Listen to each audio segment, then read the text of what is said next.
Hey, this is your girl, Glitter Gloria, the Bliss Boss, back with another video. Yes, I'm talking about the plastic surgery journey, same thing.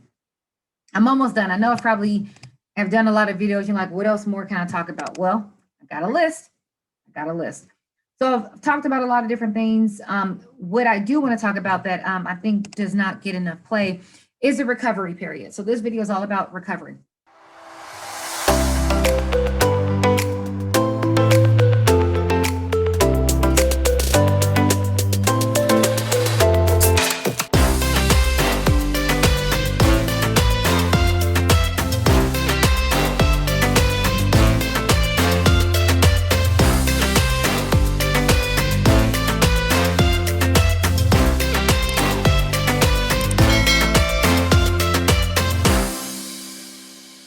So let me start. Number one, after you get the surgery, how you're transported really does make a difference. I, again, had a mommy makeover, 360, muscle repair, BBL.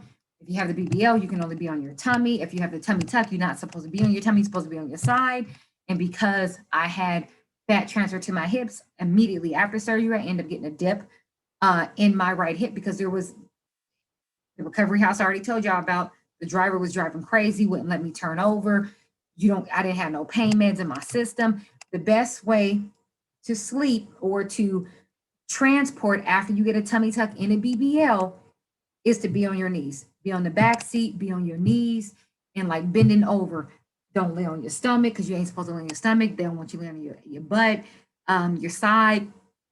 The first 3 days, like 3 or 4 days, I slept on my knees. My knees was the only way because I was trying to sleep on my stomach, but then you can't breathe because all I could tell you is that them chairs, what do you call them? The anti-gravity chairs, they tell you to cut the butt out. Think about it. You just had the tummy tuck. It's hard to get in and out no matter what you do. But the first 3 or 4 days is going to be hell. But each day it gets better. But you do think you're gonna die day one, day two, but it does get better. So I've lived it. I've done it. I've even, just did lipo and actually came directly home. The pain is usually, but they gave me better. They gave me a Valium or something like that. So it was a lot better. The pain management was better than it was in Florida. So back to recovery. Once you make it past the first, 3 or 4 days, things will get better. You find out what works for you, what's comfortable. They encourage you to walk. I would say since I stayed in Florida for about, I think 7 days, once it got to that second week, like maybe day 8 or 9, I was sitting on my boppy. I have a bed that adjusts, so I was able to alleviate the pressure so then I could kind of sit up since I had both of them done. But like I said, if I just had one surgery, I think it would have been a lot better experience. Getting the massages, standing as much as you can, and just going through the whole emotional journey, right? I mean, I got back and I was like, damn, these people treated me really bad. Like, no matter how much money I spent, like the recovery home, I mean, just you don't get a chance to talk to the doctor after surgery. I mean, they pretty much just leave you in your alone, and the only thing you really have is your surgery sisters or maybe your support person that's there.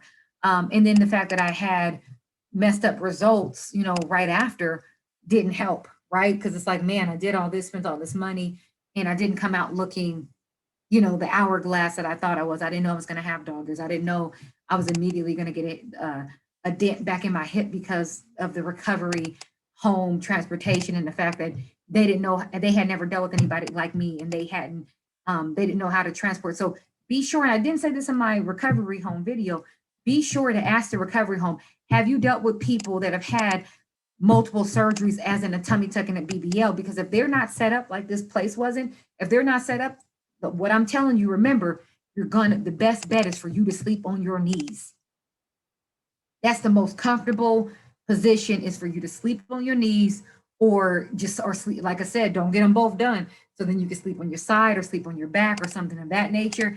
But it is not easy. I mean, that first 10 days, I mean, really starts making you question. But after that, things got easier. I mean, I went through what people don't talk about, the itches, like where I had to end up calling the doctor because I was itching so bad. Just like, you have an internal itch in my skin. It was just itching and itching. My back would itch, my hips would itch. I mean, and now that I'm 5 months out, where my drains were at, and now my stomach is finally waking up with the histamines, and getting the massages, like bringing all that stuff to the forefront, it's starting to itch again, where I'm itching at those incisions and at those points. I went through that and I was like, I understand why women or whoever, why when they got their asses out, is because of all this recovery stuff that ain't nobody talking about, don't nobody know about. People ain't really sharing that, hey, I didn't have the best results. I got to go get this done again. And you see all these people, oh yeah, they shaking it, they shaking it. The recovery though is no joke. So when you see these individuals, you salute them. You salute them because they went through a lot.